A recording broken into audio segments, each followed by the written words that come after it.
தொல்காப்பியம் இந்த எழுத்து சொல் பொருள் அப்படின்ற அந்த 3 விஷயங்கள் வந்து வெறும் மொழி மட்டுமல்லாது அது வாழ்க்கையோடு எப்படி சம்மந்தப்பட்ட ஒரு விஷயம் அப்படின்னும் பார்த்தோம். ஆனால் தொல்காப்பியம் அதுக்கும் ஒரு படி மேலே போய் எப்படி அதை நம்ம புரிந்து கொள்வது அப்படின்றத வந்து விளக்கி இருக்குது. ஆனால் அதை நம்ம வந்து கவனிக்காமல் வெறும் மொழின்ற அடிப்படையில் மட்டும் அதை நம்ம பார்த்துக்கிட்டு இருக்கோம். அப்புறம் அந்த அண்டமும் பிண்டமும் அறிந்து கொண்டவனே சித்தன்ற அந்த ஒரு கருத்து நம்ம பார்த்தோம். அதாவது அண்டத்துக்குள்ளே எப்படி பிண்டம் வந்து பிண்டத்துக்குள்ளே எப்படி அண்டம் வந்து அதை அறியும் போது தான் வந்து அது முழுமையடையுது அப்படின்ற ஒரு இது. அப்புறம் அந்த 5 நிலங்கள் திணையின் வழியே வகுக்கப்பட்டது, அது எப்படி வாழ்க்கையோட சம்மந்தப்பட்ட விஷயங்கள், சமயத்தோட சம்மந்தப்பட்ட விஷயம் அப்படின்னும் நம்ம பார்த்தோம். ரொம்ப அழகு. நீங்கள் பார்த்தீங்கன்னா குறிப்பாக அவர் சொன்ன மாதிரி தான் நம்மளுடைய அதாவது தொல்காப்பியம் காட்டும் ஹெர்மெனெட்டிக் லாஜிக்ஸ், தொல்காப்பியம் காட்டும் நூல்நெறி ஏரணம் என்ன அப்படின்னு போன வாரம் என்ன பார்த்தோம் அப்படின்றத ஒரு சுருங்க சொல்லும் பொழுது, இன்றைக்கு நம்ம பார்க்கக்கூடிய உலகம் எதுக்காக இந்த உலகம் அப்படின்ற ஒரு கேள்வி நம்ம உள்ளத்தில் முதல்ல எழுது. எதற்காக நான் இந்த உலகத்தில் இருக்கின்றேன் அப்படின்னு. அப்போது முதல் இந்த கேள்வி விழிக்க அதனுடைய பதிலும் அடங்கி விடுது. எப்படி அப்படின்னா, இந்த உலகத்தில் நான் இருக்கின்றேன் என்றால் இந்த உலகத்தால் எனக்கு ஆவது ஒன்று உண்டு என்ற கருத்தும் அதில் சேர்ந்தே வந்துடுது. இந்த உலகத்தால் எனக்கு ஆவது ஒன்று உண்டு ஒன்று. அடுத்தது, என் கண்களில் படுகின்ற, என் கண்களுக்கு காட்சியாக படக்கூடிய எந்த பொருளாக இருப்பினும் அந்த பொருளோடு எனக்கு சம்பந்தம் உண்டு. ஏன்னா என் கண்ணில் படுதா இல்லையா, ஏதோ ஒரு வகையில் படுது, அதனுடைய தொடர்பு எனக்கு வந்துடுதா இல்லையா. அப்போ எனக்கு தொடர்பு வருது அப்படின்னு சொன்னால் அந்த பொருளுக்கும் எனக்கும் ஏதோ ஒரு உறவு உண்டு, அந்த பொருளால் எனக்கு ஆகக்கூடியது ஒன்று உண்டு அப்படின்ற கருத்தை நமக்கு சேர்ந்தே வருது. சரியா? அப்போ இந்த உலகத்தை கண்டுகொள்வது அப்படின்றது, உலகத்தை புரிந்து கொள்வது என்பது இந்த உலகத்தால் எனக்கு ஏதோ ஆகவிருக்கின்றது, ஆகுதல் என்ற அந்த ஆகம நுட்பம் அங்கே வெளிப்படுது. இதுதான் வந்து ஹெர்மெனெட்டிக் சயின்ஸ் அப்படின்னு சொல்லி நூலிய அறிவியல் அப்படின்னு சொல்லி கொடுத்தோம். போன வாரம் அதை வந்து ரொம்ப நுட்பமாக தயவு செய்து இதை புரிஞ்சுக்கிட்டு, ரொம்ப ஆழமான கருத்து. ஒரு நூல் என்பது இப்போ நீங்கள் பார்த்து கொண்டு இருப்பது, அது ஏன் நூலியல் அறிவியல்னு சொல்கிறோம், ஏன் அது வந்து மரபியல் அப்படின்னு சொல்கிறோம்னா, மரபு அப்படின்றது ஒரு நூலாக எடுத்துக்கொண்டால், மரபு அப்படின்னு சொன்னாக்கா அந்த ட்ரெடிஷன், அது எல்லாமே கலாச்சாரம் பண்பாடு எது வேணாலும் அதை உள்ள நுழைத்து கொள்ளலாம். அதை எடுத்து நூலாக மாற்றிக்கொள்வோம். இன்றைக்கு உங்கள் கையில் ஒரு நூலாக அது நிற்கின்றது என்றால், அந்த நூலை நீங்கள் படிக்க ஆரம்பிக்கும் பொழுது உங்களுடைய எண்ணங்களில் என்ன ஓடும், என்ன சிந்தனை இருக்கும் அப்படின்னா, இந்த நூல் அங்கே நமக்கு அறிவாக கொடுக்கப்படுகின்றது, அறிவாக வகுக்கப்பட்டிருக்கின்றது. அப்போ அறிவின் விளைவாக அங்கே வெளிகின்றது. அப்போ அந்த அறிவு என்னன்னு நீங்க அறிவு உள்ளுக்கு நுழையும் பொழுது அங்கே பின்னால் அந்த அதாவது அதனுடைய புற உரு, அக உருன்னு சொல்லுவாங்க, இல்லைன்னா புதை உரு அப்படின்னு சொல்லுவாங்க. புற உருவாக மேல அந்த சர்ஃபேஸ் ஸ்ட்ரக்சரா வெளியே இருக்கிறது நீங்க என்ன படிப்பீங்கன்னா, அது எழுத்துக்களாகவும் ஒரு மொழியாலும் அது இருக்கும். அதற்கு உள்ளே கருத்துக்களாக அந்த கருத்தின் புதை உருவாக, அதாவது கருத்தின் புதை உருவாக எப்படி அது வந்து பொருள்கள், அறிவுகள் வெளிப்படும். அப்ப அந்த அறிவு பற்றி நீங்க சிந்திக்கும் பொழுது அந்த அறிவு ஒரு முறையியல் அடிப்படையில் இருக்கும். ஒரு லா, ஒரு முறையான ஒரு அறிவு அங்கே வெளிப்படுவதை பார்க்கின்றீர்கள். அது பார்க்கும்போது, ஆமா இது இவ்வளவு அறிவா, என்னையே எனக்கு தெரியாத அறிவை எனக்கு தெளிவுபடுத்தக்கூடிய ஆற்றலை தருகின்றதே அப்படின்னு சிந்திக்கும் போது, அப்போ உங்களுக்கு அது ஆசிரியராக மாறிடுது. உங்களுக்கு அது தானாகவே ஒரு என்ன ஆகிருது அப்படின்னா, ஒரு ஆசானாக இருந்து விளக்கம் தருகின்ற அந்த ஆற்றலை அந்த அறிவு கொடுக்கின்றது. அப்பொழுது அந்த அறிவை மட்டும் நீங்க பார்க்காமல் அங்கே உங்களுக்கு மறையாக இருந்து, அது இப்போ மறை அப்படின்னு சொன்னா அது ஹிடன், அது பின்னால இருந்து அதோடைய ஒரு அறிவு நம்மை இயக்குவதை நாம் புரிந்து கொள்ள முடியுது. அப்ப இதுதான் வந்து என்ன சொல்றோம், அந்த வாளறிவு அப்படின்ற அந்த கருத்து அதுல வருது. அப்போ என்ன முக்கியமா நான் புரிந்து கொள்ளணும் அப்படின்னு சொன்னா, நம் அறிவை தெளிவு செய்யக்கூடிய, நமக்கு அறிவு ஊட்டக்கூடியது எதுவாக இருக்க முடியும் அப்படின்னா, நிச்சயமா நீங்க நினைக்கிற மாதிரி இந்த சடப்பொருள்கள் நமக்கு அந்த அறிவை கொடுக்காது. ஏன்னா அதை நாம் வந்து அந்த அறிவை நாம் வந்து என்ன பண்றோம் அப்படின்னா அது ஒன்றும், அதாவது சட அறிவு அப்படின்னு தள்ளி வச்சிடும். ஆனா அந்த சட அறிவில் இயற்றப்படும் இன்டென்ஷன் சொல்லக்கூடிய, இப்ப பாருங்க, இது ஒரு பொருள். இந்த பொருள் எந்த வகையிலையும் எனக்கு பயன் கிடையாது. ஆனா இதன் உள்ளே இதை செய்தவரினுடைய அறிவு நுட்பமாக நுழைக்கப்படுமாயின் இந்த பொருள் ஒரு என்ன பொருளாகின்றது? நான் போன முறை சொல்லியிருக்கேன் உங்களுக்கு, இது வந்து சித்து பொருளின் வெளிப்பாடாக வெளிப்படுகிறது. இப்போ நான் இதை நல்லா உள்ள பார்க்கும்போது இது பொருள், அடிச்சா ஒன்றும் கிடையாது. ஆனா அதனுடைய சித்து எப்படி இந்த பொருள் உள்ளே நுழைந்து இயக்க பொருளாக மாறுது. அப்ப நான் இதை செய்யும் பொழுது நான் இதற்கு ஒரு அறிவு பெற்றவனாக இருக்க வேண்டும். இது எப்படி இயங்கும் என்ற அந்த அறிவை நான் கற்றவனாக இருக்க வேண்டும். அப்பதான் எனக்கு என்ன தெரியுது, இது இப்படி இயங்கும் அப்படின்னு. அப்போ இது இயங்கும் அந்த அறிவை நான் எப்படி பெறேன் அப்படின்னு பாத்தீங்கன்னாக்கா, இங்கே இதை செய்தவரின் அறிவை நான் அறிந்தவனாக இருக்க வேண்டும். புரியுதா? இதை செய்தவரை, இதுக்கு பின்னாடி ஒருத்தர் செஞ்சு வச்சிருக்காரு, இந்த அறிவை இங்க உள்ளுக்கு பூத்தி வச்சிருக்காரு. அப்ப அவரின் சித்துத்தன்மையை அறிகின்ற ஆற்றல் எனக்கு வர வேண்டும். அந்த சித்து மறை நிலனாக புதை உருவாக அங்கே இருந்து நமக்கு விளக்குகின்றது. அப்போ அந்த புதை நிலத்தில் ஒரு அறிவு ஓட்டமாக, அறிவின் விளைநிலனாக இறைவன் நின்று நமக்கு உணர்த்துவது நமக்கு தெரிகின்றது. அப்போ இதுதான் அதனுடைய மிக நுட்பமான அறிவியல். அப்போ இந்த அறிவியலை தான் தொல்காப்பியம் மரபியல் என்று கூறும். அப்புறமா நான் அதை எடுத்து சொல்றேன் ஒவ்வொன்றா. இப்போ முதல்ல, அப்போ போன முறை நாம் என்ன செஞ்சோம் அப்படின்னா, மரபியல் வருவதற்கு முன்பு தொல்காப்பியம் எப்படி பகுக்கப்பட்டிருக்கின்றது அப்படின்னு பார்க்கும் பொழுது, அது எழுத்து, சொல், பொருள் அப்படின்ற 3 நுட்பமான அடிப்படையில் உருவாக்கப்பட்டிருந்தாலும் அங்கே யாப்பு, அணியல் இருக்கு. ஆனா அது வந்து முழுமையாக நாம் இப்படி பார்க்க வேண்டும். 5 நிலைகள்ல தான் பார்ப்பார்கள். நான் வந்து 6வது ஒன்று மரபியல் அப்படின்ற இன்னொரு நிலையையும் நான் காட்டினதுல 6வது அதுதான் ஏரணவியல். தமிழர்களுக்கு கிடைத்த ஏரணவியல். ஏரணம்னாக்கா லாஜிக்ஸ், தமிழர்களுடைய லாஜிக்ஸ். அது சாதாரணமான தமிழ்ல வந்து அது வந்து தர்க்கவியல் அப்படின்லாம் சொல்லுவாங்க. ஆனா அது ஏரணம்ன்றது ரொம்ப அழகான சொல். அது திருமூலர் ரொம்ப கூட அந்த ஏரணத்தை அழகான சொல், தமிழ் திருமூலர் அதை அழகாக கையாளுவார். அப்போ நாம வந்து இந்த 5 பகுதிகளில் நான் சிறப்பாக எழுத்தும் சொல்லும் வந்து முழுக்க முழுக்க மொழிக்கு ஒப்படைக்கப்பட்டிருந்தாலும் அது மொழி அடிப்படையில் எழுதப்படலை. மீண்டும் சொல்றேன், தொல்காப்பியம் மொழியின் அடிப்படையில் மட்டும் அது எழுதப்படலை. மனிதர்களின் உயிரின் இயக்கத்தை அறிந்து எழுதப்பட்ட ஒரு நூல். அதனாலதான் அதுக்கு வந்து சிறப்பு. அதனுடைய வடிவாக்கமே வந்து, அதனுடைய நுட்பமே வந்து வேறு நிலையில வெளிப்படுது. அப்போ அதுல உலக இலக்கியங்கள்ல, இலக்கண நூல்கள்ல பொருளுக்கு இலக்கணம் வகுத்தது தொல்காப்பியம் 1 அப்படின்னு சொன்னாக்கா மிகச்சிறப்பு, மிகச்சிறப்பு.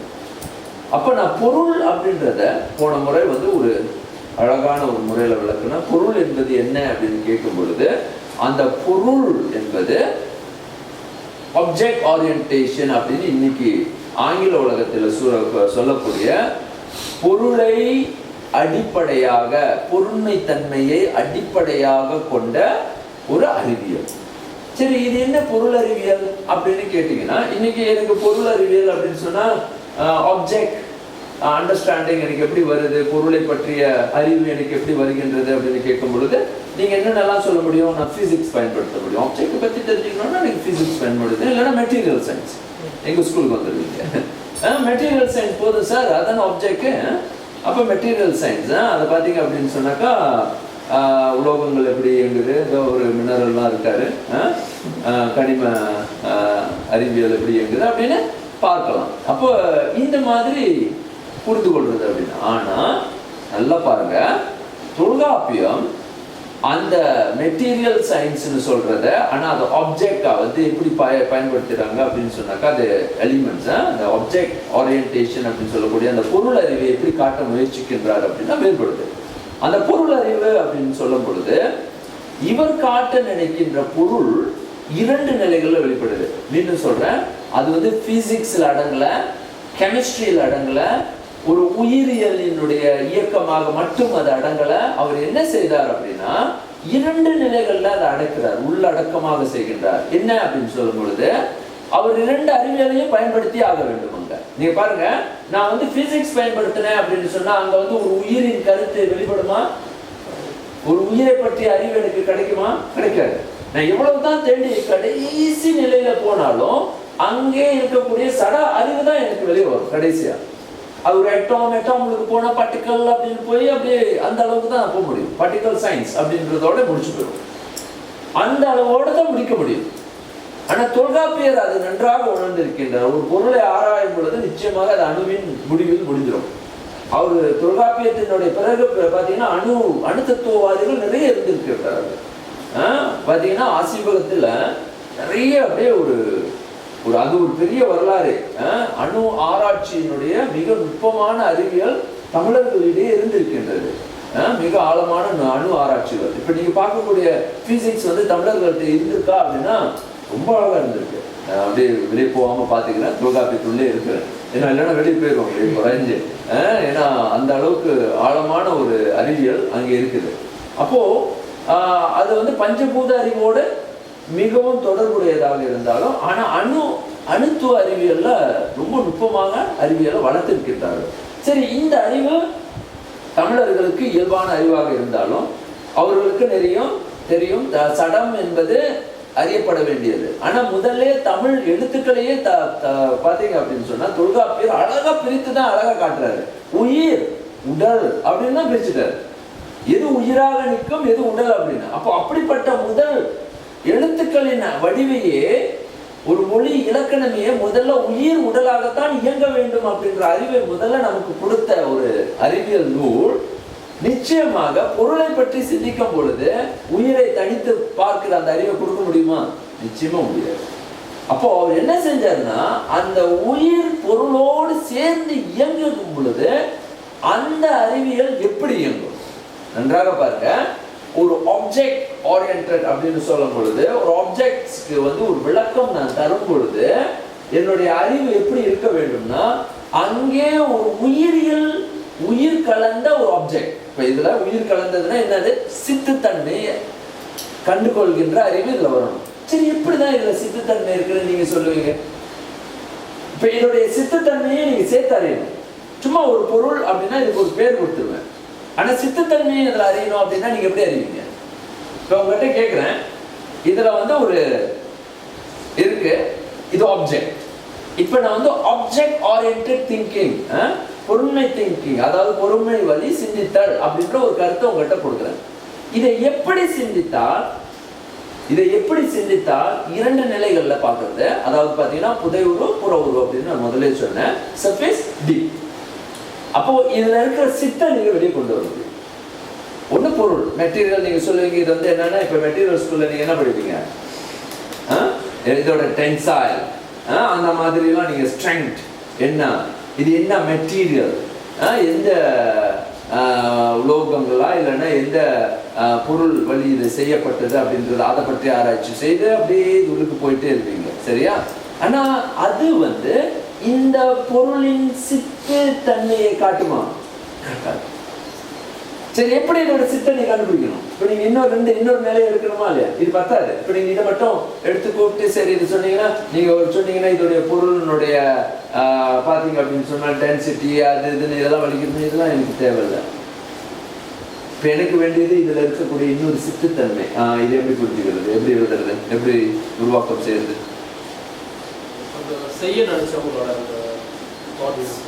செய்ய நினைத்தவருடைய அதாவது ஒரு அறிவு இருக்கு. அப்போ அவர் இதுல எப்படி இந்த அறிவை புகுத்தி இருப்பாரு? அவருடைய அறிவை நான் எடுக்கணும். ஆனா நான் அவரை பார்க்க முடியாது, அவர் அங்க இங்க இல்ல. எப்படி அந்த அறிவை பார்ப்பீங்க? உங்க கையில ஒரு என்ன செஞ்சிருவாங்க,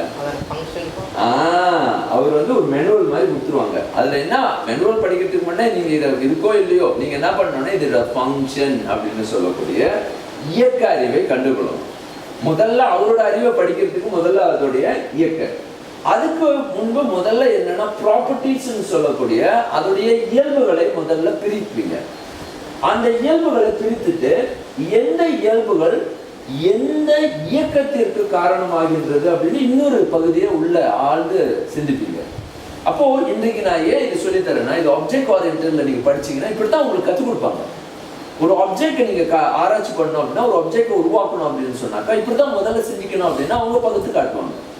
முதல்ல அதோடைய அட்ரிபியூட்ஸ் அப்படின்னு சொல்லுவாங்க, அப்புறம் அதோடைய ஃபங்க்ஷன்ஸ் அப்படின்னு சொல்லுவாங்க, அப்புறம் அதுக்கு இடையில இருக்கக்கூடிய கான்ஸ்டன்ட்ஸ். இந்த இதை அப்ளை பண்ணும்போது அதோடைய இதில் இருக்கக்கூடிய அதாவது அதோடைய கட்டுப்பாடுகள் என்ன,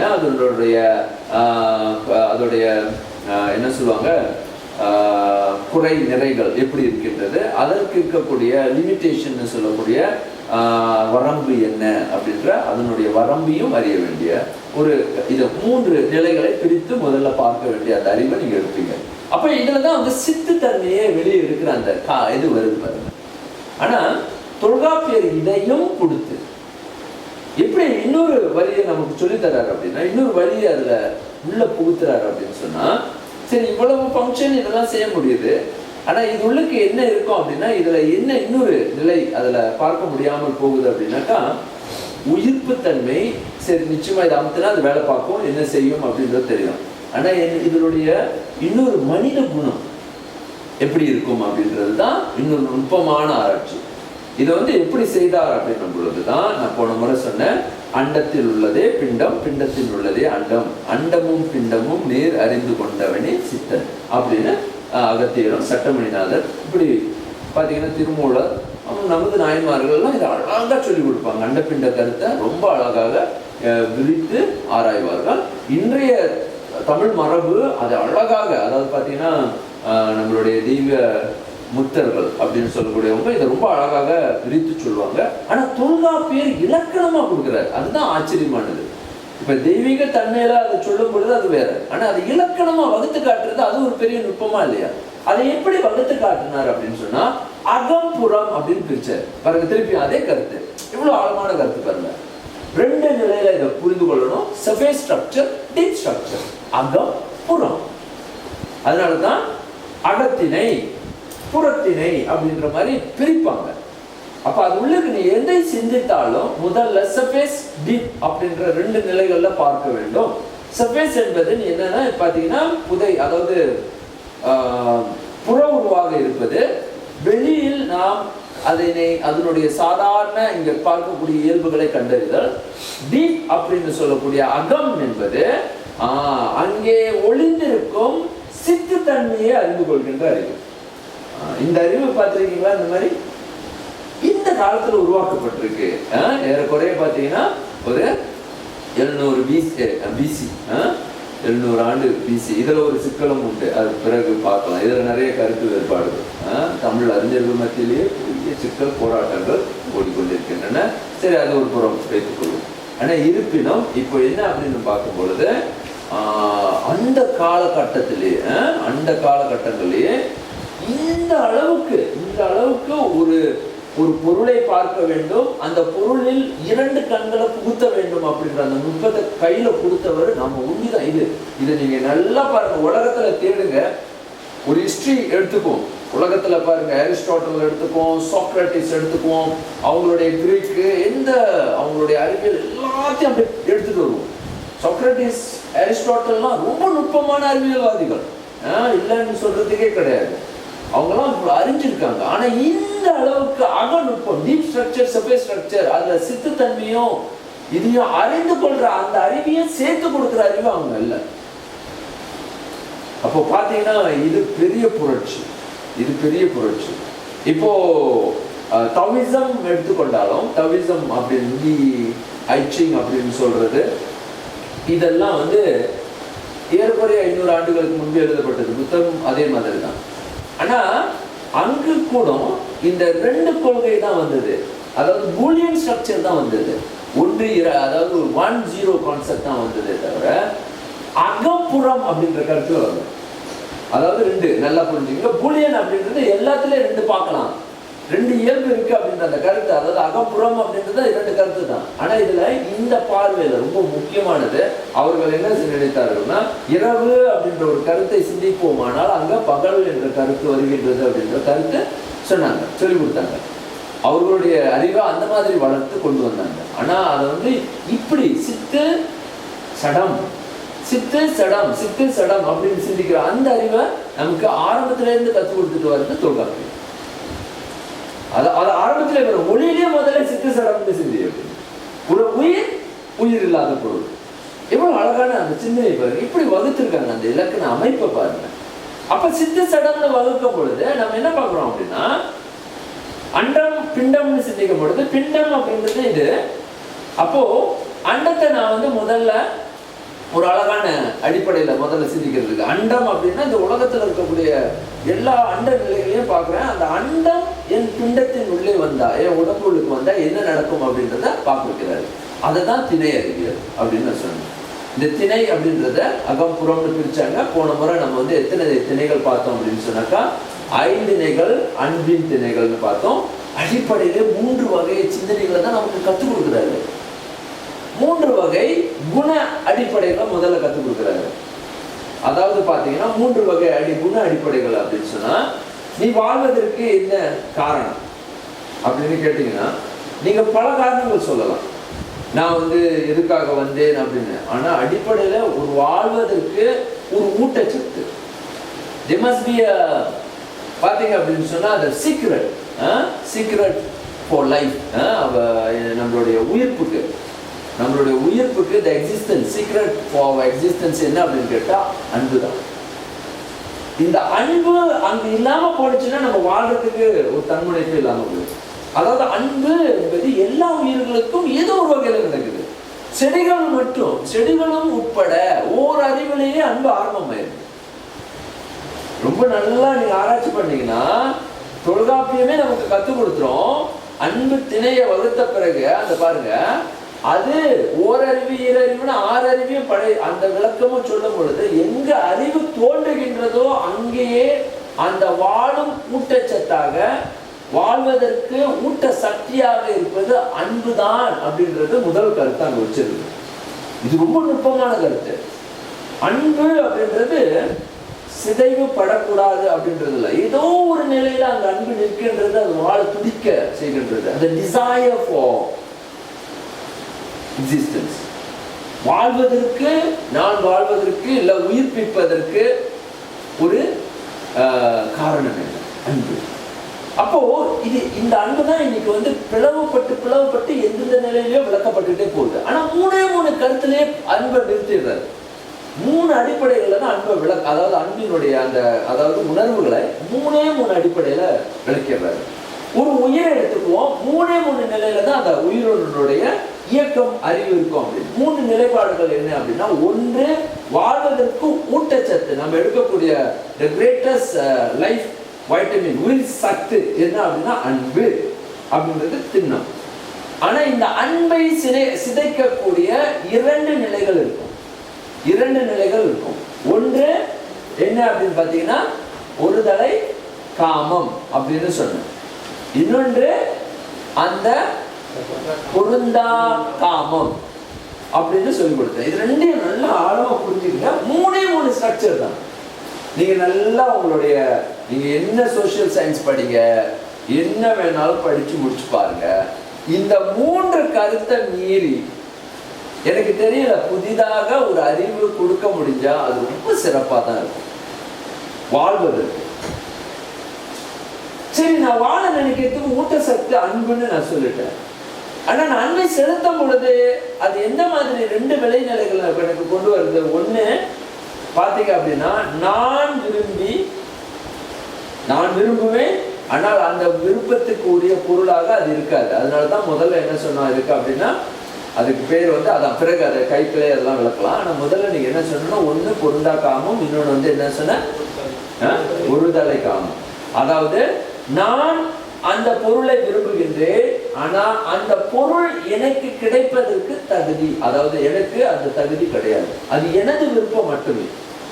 அப்ப இது வந்து நான் என்னன்னா கட்டாயமா போய் எடுக்கிறது, வலுக்கட்டாயம் எனக்கு அது வேணும், ஆனா அதுக்கு நான் தகுதி கிடையாது, அந்த தகுதியை அடைந்தவனாக நான் இல்லை. அப்ப எனக்கு தான் பிடிச்சிருக்கு. அப்ப அன்பு எங்க முதல்ல செய்தது அப்படின்னு பாத்தீங்கன்னா, உங்களோட இயல்புகள்லயே எப்போ உங்களுடைய அன்பு வந்து கெட்டு போகுது அப்படின்னும் போது உங்களுடைய விருப்பம் ஒரு ஒரு ஒரு தலைப்பட்சமாக இருக்கும் பொழுது, உங்களுடைய உணர்வுகள் ஒரு தலைப்பட்சமாக, ஆனா அங்க அந்த இயற்கை அதற்கு இடம் கொடுக்காமல் போகும் பொழுது அந்த அன்பு சிதைக்கப்படுது. அந்த நீங்க பயன்படுத்தக்கூடிய அந்த அன்புன்ற ஊட்டச்சத்து இழக்கிறோம். அழகான கருத்து இது. இவ்வளவு அழகாக நுட்பமாக, அதாவது ரொம்ப நுண்ணிய கருத்துல ஒரு ஆண் பெண் உறவுலயே அதை விளக்குவாங்க. அது ஏன் அது ரொம்ப சிறந்த உதாரணமா நான் பார்க்கிறேன் அப்படின்னா, உலகத்திலே நம்ம உச்சமா பார்க்கக்கூடியது உணர்வுகள்ல நடக்கக்கூடிய 2 விஷயங்கள் தான். ரொம்ப மேன்மையாக காதலை தான் நம்ம வலியுறுத்தி பார்ப்பாங்க. அப்ப இன்னைக்கு என்ன ஆயிடுச்சுன்னா, இலக்கியங்கள் அதன் வழி உருவாக்கப்பட்டன. அதனாலதான் சங்கம் உருவாகியது. சங்க அறிவு உருவாகியதனுடைய அடிப்படை ஒரு தலைவன் தலைவியினுடைய சிந்தனைகளை மையப்படுத்தி நமக்கு காட்டுற ஒரு கிரேட்டஸ்ட், அதாவது என்ன அப்படின்னா ஒரு ரோல் மாடல். அதாவது பாத்தீங்கன்னா ஒரு வடிவ உருவாக்கங்களை, அறிவு உருவாக்கங்கள் எப்படி இருக்கும் என்பதை அப்படியே அழகா விரிச்சு காட்டுறாங்க. அப்போ ஒன்று, அதாவது பாத்தீங்கன்னா நான் விரும்பி அந்த இயற்கை எனக்கு இடம் கொடுக்காமல் போகுது ஒன்று, அந்த அன்பை சிதைக்கும். இன்னொன்றது பொருந்தாதது. பொருந்தாதது அப்படின்னு இதை எப்படி சாதாரணமான விளக்கங்களை சொல்லலாம் அப்படின்னு சொன்னாக்கா, இப்ப நீங்க பாத்தீங்கன்னா எனக்கு அதனுடைய தேவை மீறிய ஒரு விஷயமாக இருக்கும். அதாவது பாத்தீங்கன்னா ஒரு வயதானவர் நல்ல வாழ்க்கையை திருமணம்லாம் ஆகி கல்யாணம்லாம் பண்ணிட்டு ஒரு இளம் ஒரு 20 வயசு குழந்தைய பார்த்து காமுறுதல் சரியான பொருத்தம் இல்லாத ஒரு நிலை. அப்போ அது என்ன செய்யுது அப்படின்னு பாத்தீங்கன்னாக்கா, அதுவும் அழித்துவிடும். அப்போ நமக்கு எவ்வளவு அழகான அறிவியலை சொல்லி கொடுத்து அந்த அறிவியலுக்கு பின்னே இருக்கக்கூடிய நுட்பமான வாழ்வியல் முறையும் அதுல சொல்லி கொடுக்குறாங்க பாருங்க. அப்போ இங்க என்ன முக்கியமான கருத்து அப்படின்னும் போது, இந்த அண்டத்தின் உள்ளே பிண்டம்ன்ற அந்த அண்டத்தை எப்படி உள்ள கொண்டு வரணும்னா, முதல்ல அண்டத்தை எப்படி உள்ள கொண்டு வர்றாரு அப்படின்னா விலை, அதாவது நிலங்கள், நீங்க பார்க்கக்கூடிய நிலங்கள் எல்லாமே உங்க உள்ளத்திலையும் எழும். இப்போ சில இடங்கள்ல அந்த அன்பை பிரித்து காட்டுறாரு. எப்படி அந்த அன்பு விரியும், எந்த உணர்வுகள்ல அந்த அன்பு விரியும் அப்படின்றது. இப்ப நல்லா பாருங்க, சில சூழல்கள்ல உங்களுக்கு தனிமை செய்யும். சில நேரங்கள்ல உங்களுடைய உணர்வுகள்ல இயக்கங்கள் இருக்கும், தனிமை இருக்கும், அந்த மாதிரி. இப்ப என்ன செய்யணும்னா அன்பை பிரிச்சு பார்க்கணுமா இல்லையா? ஓகே, நல்லா பாருங்க. இதை மட்டும் கருத்து சொல்லிட்டு நான் அதுக்கு மேல மரபியலுக்கு வேணும். 2 கருத்து. ஏன்னா இது ரொம்ப நுட்பமான கருத்தா இருக்கிறதுனால உள்ள வாங்கிக்கிங்க. இவ்வளவு பெரிய அறிவுலாம் நம்ம கிட்ட இருக்கு. இன்னைக்கு நிறைய பாத்தீங்கன்னா சமய அறிவுன்னு சொல்றோம். இன்னைக்கு நான் சொல்லிட்டு இருக்கிறது அத்தனையே சமய சிந்தனைகள். அது என்னன்னா இலக்கண நூல்ல இருந்து நான் உங்களுக்கு சொல்லிட்டு இருக்கேன். சமய சிந்தனைகள், வாழ்வியல் சிந்தனை. ஆனா அது முழுக்க முழுக்க இலக்கணமாக நமக்கு கொடுக்கப்பட்டிருக்கு. எந்த இலக்கணத்தில் சமய நூல்கள் அமைய வேண்டும், எந்த இலக்கணத்தில் ஒரு இலக்கிய நூல் அமைய வேண்டும்ன்றத அவ்வளவு அழகா கொடுத்துட்டு போயிட்டார். அப்போ இது முக்கியம். அப்ப இந்த 2 நிலையில இந்த 2க்கும் நிலம் கிடையாது. நிலம் இல்ல. நிலம்னா அந்த இடத்துல அதுக்கு ஏன் இடம் கொடுத்து வாழலன்னா, அது உலகத்தில் வாழ்வதற்கு ஆகுவதற்கு நிலம் கொடுக்க கூடாது. இது 2க்குமே நிலம் கொடுக்க கூடாதுன்றதுல தொல்காப்பியர்கள் அழகான இது சொல்லிருப்பாங்க. நிலம் கொடுக்க கூடாதுன்னா என்ன அர்த்தம் தெரியுமா? அதுக்கு ஒரு இடமே கொடுக்க கூடாது. உங்க வாழ்க்கையில ஒரு இடம் வைக்காதுங்க இருக்கு. அப்போ என்ன நடக்கும் அப்படின்னா, இந்த குணம் சார்ந்த ஒரு பாத்தீங்க அப்படின்னா ஒரு சண்டை, போர்க்கலன் பாருங்க, வாழ்வதற்கு இடமாகாது. அந்த ஆகும் தன்மையை கெடுக்கும் இடமாக அதாவது கெடுக்கும். அது நீங்க அவ்வளவு கஷ்டப்பட்டு உருவாக்கியது அவ்வளவு சீக்கிரமா சிதைக்கும் இடமாக அது அமைஞ்சிருக்கு. அப்ப அதுக்கு நிலம் கிடையாது, நிலம் கொடுக்க முடியாது. புரிஞ்சுதா? இந்த அறிவை பாருங்க எவ்வளவு வித்தியாசமா போகுது. நிலம் கொடுக்க முடியாத 2 இடம் இருக்குது. அது எப்படி உலகத்துல வெளியே வந்து ஓட போகும்போது அவங்க என்ன செய்வாங்க, நீங்க அவ்வளவு கஷ்டப்பட்டு உருவாக்கி வாழ்க்கையை உருவாக்கி உங்களுடைய அன்பு பாராட்டுகின்ற சமூகவியலா இருக்கட்டும், எது வேணாலும் இருக்கட்டும், எல்லாம் செஞ்சு உருவாக்கி கொண்டு வருவீங்க. பாம்பு போட்டு எல்லா விஷயத்தையும் அங்க சிதறடிச்சு அந்த இடமே பால் போட்டு. அந்த மாதிரிதான் ஒவ்வொரு விஷயத்தையும் நீங்க பார்க்கும் பொழுது, புற அளவுல பார்க்கும் பொழுது அது எவ்வளவு அழகாக நிலத்தை கெடுக்கின்றது. சில பேருக்கு பைத்தியம் பிடிக்கும். நிலம் இல்லாமல் போயிடும். சிந்திக்க முடியாது, எதையுமே ஆதாரமாக வச்சு சிந்திக்க முடியாது. இன்னைக்கு இதை பற்றி வைத்தியம் இவர்களுக்கு இந்த ஆராய்ச்சி சைக்கோ பார்த்தீங்க அப்படின்னு சொன்னால் இது வந்து சைக்கோ தெரப்பின்னு சொல்லுவோம். இந்த சைக்கோ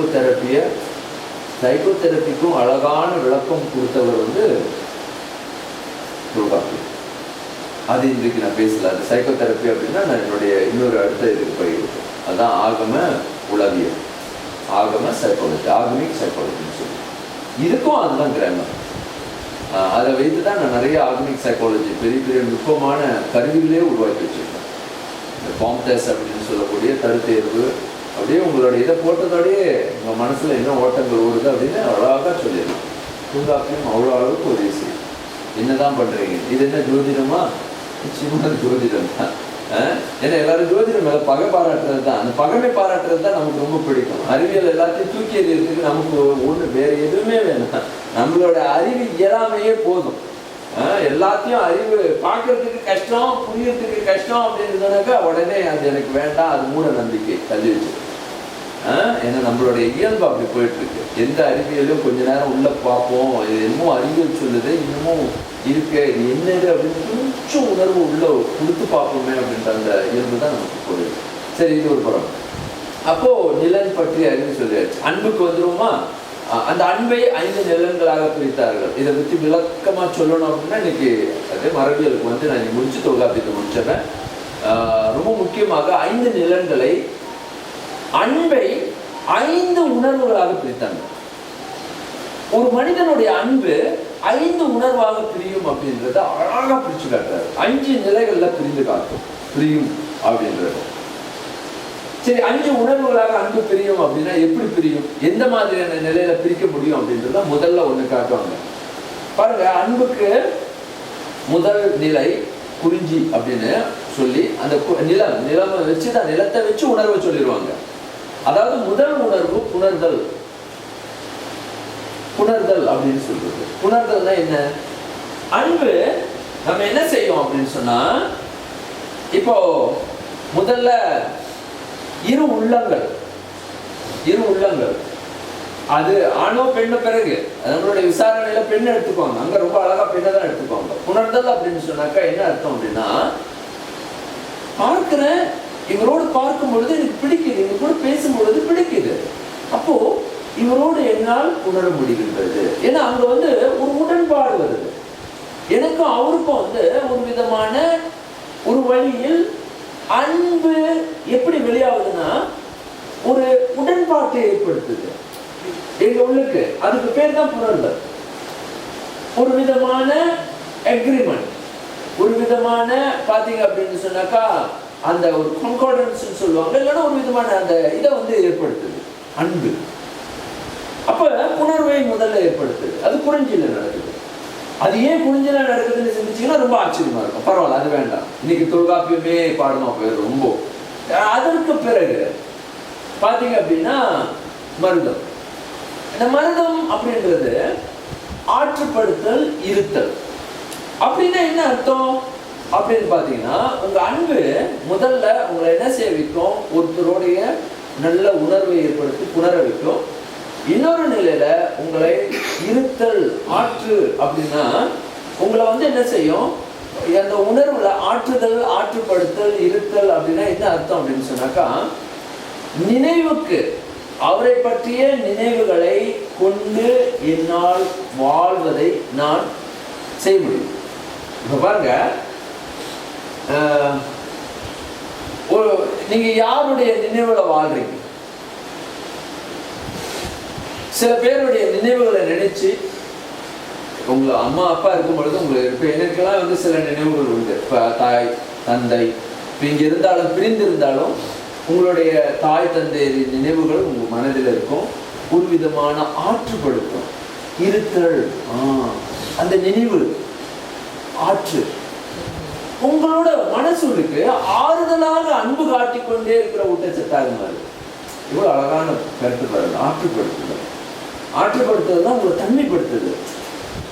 நான் ஓடிதானா, என் வாழ்க்கை இப்படித்தானா, எனக்கு யாருமே இல்லையா அப்படின்னு கேட்கும் போது, இல்ல இருக்கின்றோம், அப்படின்ற ஒரு கருத்தோட ஒரு வருதா ஆற்றுப்படுத்துறது.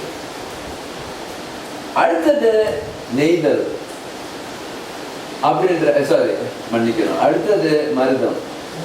மருதம் சொல்லு, நெய்தல் பிறகு வர. ஏன்னா மருதம் அப்படின்றது என்ன அப்படின்னா ஊடல். இது வந்து ஊடல் அப்படின்றது ஒரு ரெண்டாவது முல்லை மன்னிக்கணும். மன்னிக்கணும், 1 முதல் குறிஞ்சி, 2வது முல்லை தான் இருத்தல, மன்னிக்கணும், மருதம்னு சொல்லிட்டேன்னா புணர்தல், குறிஞ்சிக்கு புணர்தல், முல்லைக்கு இருத்தல், ஆற்றுப்படுத்தல். 3வது இதெல்லாம் பூக்கள், குறிஞ்சிதான் பூ. அப்ப பாருங்க அது எவ்வளவு மென்மையான. அங்கே பாருங்க அன்புக்கு என்ன வச்சுதான் பாக்கணும்னா அன்பையே பூவா தான் பாக்குறாங்க. அது நிலம் கொடுத்து பூ மாதிரி அந்த அன்பு வந்து வளர்றத எவ்வளவு அழகா காட்டுறாங்க. முல்லை இருத்தல், ஆற்றுப்படுத்தல். அத ஆற்றுப்படுத்தல அழகா சொன்ன. அதனுடைய நினைவுகள், அதனுடைய மனசுல நம்மளே இருந்து இந்த தேமிங் ப்ராசஸ்ன்னு சொல்லுவோம்ல, அப்ப நம்ம தேம் பண்ணி என்னோடு இருக்கின்றார்கள், என்னோடு வாழ்கின்றார்கள், நான் இப்படி இருக்கின்றேன், நான் மட்டும் வாழல, என்னுடைய அப்பா இருக்கின்றார், என்னுடைய அம்மா இருக்கின்றார். ஆனா அவர்கள் யாரும் உங்க கூட இருக்கணும்ன்றது இல்லை. நினைவுகளிலேயே அந்த அன்புகளை நீங்க அப்படியே கொண்டு வந்து அந்த அன்பை வந்து அழகாக வளர்க்கின்ற முறையியல், அது ரொம்ப நுட்பம். அடுத்ததுதான் வந்து மருதம் என்பது விளை நிலம். அது பிறகு நான் போன முறை அதை விளக்கிட்டேன். ஆனா மருதத்துல என்ன அப்படின்னா ஊடல் என்பது என்ன அப்படின்னு பாத்தீங்கன்னா கான்ஃபிளிக்ட் ரிசால்வ் பண்றது, அன்பின் வழி கான்ஃபிளிக்ட். அதாவது பாத்தீங்கன்னா ஊடல் அப்படின்றது உங்க மனதுள்ளே ஊடுருவி இருக்கின்ற பிரச்சனை. எனக்கு என்ன புரியல, எனக்கு புரிஞ்சுக்க முடியலன்னா நான் உங்களை ஊடுருவோம். எனக்கு மேலும் இன்னும் எனக்கு தெளிவு வரல, சண்டை கான்ஃபிளிக்ட் தான் வருது. சொல்றீங்க கருத்து வேறுபாடு, முரண். நான் ஊடல் உங்களோட அப்படியே ஊடி பார்க்கிறது. என்ன உங்க மனது உள்ளே ஓடிக்கொண்டிருக்கிறது எனக்கு புரியல, தெரியல. அப்ப there is a misunderstanding வந்து கண்டினியூஸா இருந்துட்டு ஊட வேண்டும். இது வந்து தமிழ் இலக்கியம் எப்படி காட்டணும்னா ஊடல் அப்படின்னா ஆணுக்கும் பெண்ணுக்கும் வருது. எல்லாமே அவங்க கொடுக்குற உதாரணங்கள் எல்லாம் இதுதான். நான் இப்போ வந்து பொது வாழ்வியல்ல கொடுக்குற ஒரு உதாரணங்களாக இது. ஏன்னா இதுதான் இப்படிதான் சிந்திக்கப்பட வேண்டியது. இன்னைக்கு இந்த மரபு கெட்டொழிஞ்சு போச்சு. அது தலைவன் தலைவி பெண்ணுக்கு உள்ளது, ஆணுக்கும் பெண்ணுக்கும் உள்ளது. இது காதல் மரபு, அதோட முடிச்சுட்டாங்க. இன்னைக்கு இலக்கியங்கள் காதல் மரபோடய முடிஞ்சு போச்சு, காதலோடய முடிஞ்சு போச்சு. அது எப்படி ஊடல் நடக்குது, அந்த ஊடுதல் என்பது என்ன அப்படின்றத விட்டுட்டாங்க. அதான் சொன்னல, இந்த அன்பை பிரித்து பார்க்கின்ற அந்த அடிப்படை கெட்டு போச்சு. அதை வந்து வேற நிலைக்கு கொண்டு போயிடுவாங்க. அது அப்படித்தான் அப்படின்னு. ஆனா அவங்க இன்னும் அழகா அந்த காம வகைகளையே அழகா அந்த உணர்வுகள் சரியாக நியமிக்கப்பட வேண்டும் அந்த முறைகள் எல்லாத்தையும் அன்றைக்கு இருந்த காலகட்டத்தோட நினைச்சு அவ்வளவு அழகா விரிப்பார் தொல்காப்பியர். சரி, அடுத்தது மருதம் ஊடல் முடிஞ்சிருச்சு. நெய்தல். ஓகே, இரங்கல். நெய்தல் என்பது இரங்கல். இரங்கல் என்பது என்ன அப்படின்னா கருணை, பிரிவு. அதாவது பாத்தீங்கன்னா இரங்கல் என்பது என்ன அப்படின்னு சொன்னா இதுவும் நினைவோட சம்பந்தப்பட்ட ஒரு விஷயம் தான். ஆனா இரங்கல் அப்படின்றது உங்க உள்ளத்தை வருடுகின்ற, உங்க உள்ளத்தை ஆற்றுப்படுத்தல், நினைவுகள் உங்களுடைய தனிமையோட இருக்கின்ற மாதிரி இருத்தல், ஆற்றல், நானும் இருக்கின்றேன். ஆனா அந்த நினைவுகள் உங்களுக்கு ஊட்டச்சத்தா இருக்குது. இது இரங்கல் அப்படின்னா 2 பொருள்ல வருது. உங்களுடைய ஒருத்தர் இருக்கிறார் தூர இதுல, ஆனா அவரை வந்து நான் வந்து அவரோடு இது வந்து இலக்கிய அடிப்படையில் சொல்றேன். ஒரு பெண் தலைவன் வந்து என்ன பண்றாரு, கடலோடி பொருள் தேடுகின்றார். அப்ப எனக்கு என்ன வருது அப்படின்னா அவரை நினைத்து கொண்டே இருக்கின்ற அந்த உணர்வு வருது. ஆனா நான் இதுல இன்னொரு கருத்தை நான் எப்படி அழகாக பார்க்கிறேன் அப்படின்னா இரங்கல் என்பது குறையுடையோர் நிறையின்மை எங்கே இருக்கின்றதோ அங்கே எனது உணர்வு இறங்கும், கருணை நிலையாக மாறும். அன்பு கருணை வடிவாக அங்க மாறும். என் உள்ளத்துல எனக்கு என்னை தனித்தே நிற்கக்கூடிய அந்த உணர்வுகளை என்னை என்ன செய்ய வைக்கணும்னா, தன் கருணை காட்டுதல், தன்னையே கருணையுடன் பார்க்கின்ற அந்த மனநிலையை காட்டும். இன்னொன்று என்ன செய்யும், மற்றவர்களை கருணை நிலையோடு பார்க்கிற அந்த உணர்வையும் கொடுக்கும். அன்பு இனங்களாக வெளிப்படுகின்றது. ஒரு கருத்து புரிஞ்சுதா? ஓகே, அன்பு அப்படின்னு பொதுவா சொல்லிடுறோம்.